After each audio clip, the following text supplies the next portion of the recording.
Now, both candidates sparring on the trail over international diplomacy and, yet again, temperament. You know, Hillary likes to play tough with Russia. Putin looks at her and he laughs, okay? He laughs. Putin looks at Hillary Clinton and he smiles. Boy, would he like to see her. That would be easy. Because just look at her decisions. Look how bad her decisions have been. Virtually every decision she's made has been a loser. He managed to turn his trip to Mexico into an embarrassing international incident. He got into a Twitter war with the president of Mexico.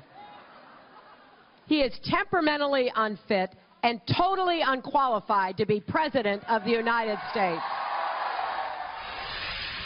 When you watch these two, the outlines of what we are likely to see in these debates are sort of starting to emerge, and it's getting quite interesting. Tucker Carlson joins me now, editor of the Daily Caller, co-host of Fox & Friends Weekend. Hi, Tucker. Great to have you here, and a contributor to us as well, of course.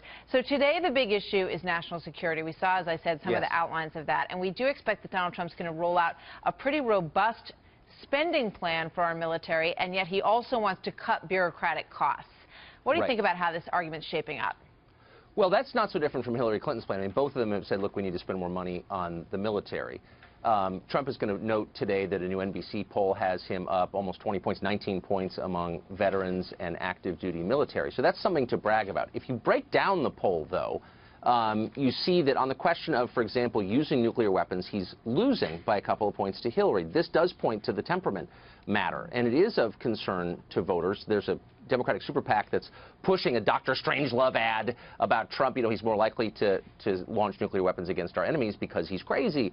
And he did, by the way, have a Twitter war with the president of Mexico. But the truth is, and Trump, I think if he's smart, will say this, is that Hillary has been, over the course of her career, really on the front lines of anxiousness to use force against anybody who's a perceived threat, whether in Libya or Syria, in ways that are counterproductive to American national security. Trump is actually running on a kind of anti-war platform if you listen to what he's actually saying. And I don't think he's explained that very well to voters, but he probably should.